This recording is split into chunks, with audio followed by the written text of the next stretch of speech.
I did not wish to mention it to you during our last walk for fear of causing embarrassment, but now, with the distance of an ocean between us, I wanted you to know that I know.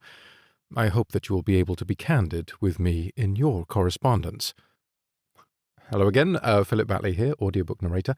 We are on to a book by M M Wakeford called The Bluestocking's Secret Obsession. I've got it up in front of me here, so please give you a little bit of an intro to it. This is the third book that I've done for M M Wakeford, the previous ones being the Viscount's Scandalous Affair, which is the first book in the Stanton Legacy series, and also The Vixen's Unlikely Marriage.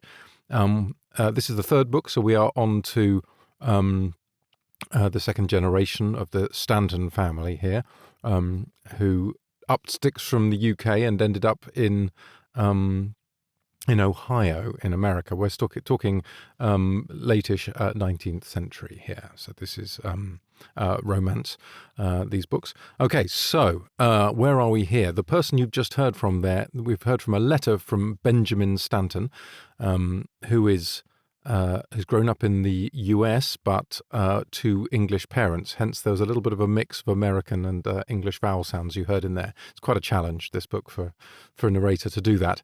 And the heroine of this book, well, let me just give you a little bit about it. Where have I got it here? I've got it here. Sarah Cranshaw. She is the Bluestocking of the title. She's interested in scientific pursuits. She's not particularly... she's not a debutante or anything. She's the sister of the estate manager on the Stanton estate. She is interested in Mr. Philip Templeton, who is a local member of the landed gentry who she is obsessed with. But also she becomes great friends with Benjamin Stanton, who is the part of more landed gentry, but now based in America. So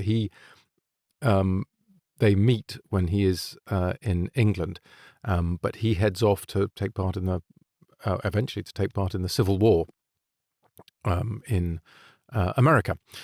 So this letter, they start up a very candid correspondence, talking to each other about absolutely everything in their lives, their private thoughts, their private passions, their emotional states, that kind of thing, over the course of the book. And what we're going to hear from here, is a little bit of Benjamin's very first letter to her after arriving in America. So let's do a little bit of this.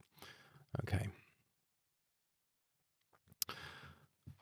Where were we? Oh, yes. I hope that you will be able to be candid with me in your correspondence.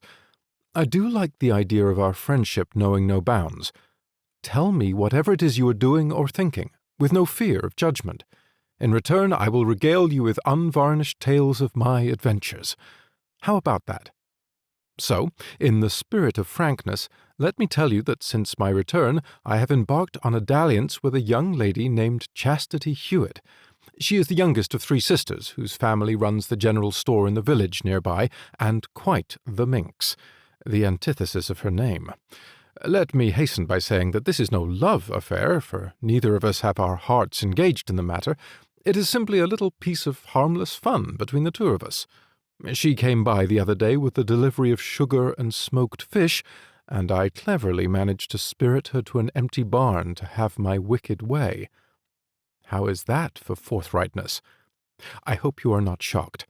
No, I don't think you can be, for I feel that under your Bluestocking exterior you have an understanding of what draws men and women to each other. And on that note I will end this first letter.